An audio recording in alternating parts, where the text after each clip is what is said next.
आदरणीय व्यासपीठ व इथे जमलेल्या माझ्या सर्व बालमित्र मैत्रिणींनो, आज 15 ऑगस्ट आपला स्वातंत्र्य दिन अत्यंत आनंदाचा, उत्साहाचा आणि अभिमानाने मिरवण्याचा एक अत्यंत प्रेरणादायी दिवस।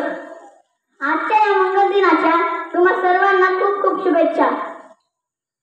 नवी नक्षत्र बहुत एक परी प्यारा, मज भारत भूचा तारा। नक्कीच आपल्या भारत भूमीचा तारा आपल्या सर्वांनाच आपल्या प्राणाहून अधिक प्रिय आहे।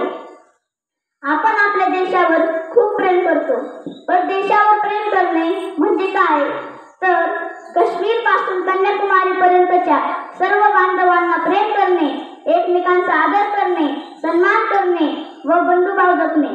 मला वाटते हेच खरे देशप्रेम। प्रत्येकाला देशाची सेवा करायची असते, पण जर आपल्याला खऱ्या अर्थाने देशाची सेवा करायची असेल तर उत्तम शिक्षण घेऊन देशाच्या विकासाला हातभार लावेल असा उत्तम नागरिक बनण्याचा प्रयत्न करणे हे आपले पहिले कर्तव्य आहे। त्यासाठी आपल्याला खूप अभ्यास केला पाहिजे, थोड्या मोठ्यांची चरित्रे वाचली पाहिजे, भारताच्या स्वातंत्र्याचा इतिहास समजून घेतला पाहिजे।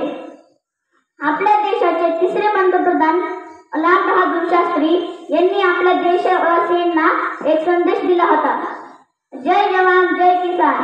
त्यातील किसान म्हणजे शेतकरी व जवान म्हणजे सीमेवर लढणारा सैनिक। हे दोघे जर सुखी असतील तर देश प्रगती करेल। व आपल्या देशाचे आणखी एक पंतप्रधान अटल बिहारी वाजपेयी यांनी आपल्या कवितेत म्हटले होते, 15 अगस्त का दिन कहता है आजादी अभी अधूरी है, कैसे उल्लास मनाओ थोडी सी मजबुरी है।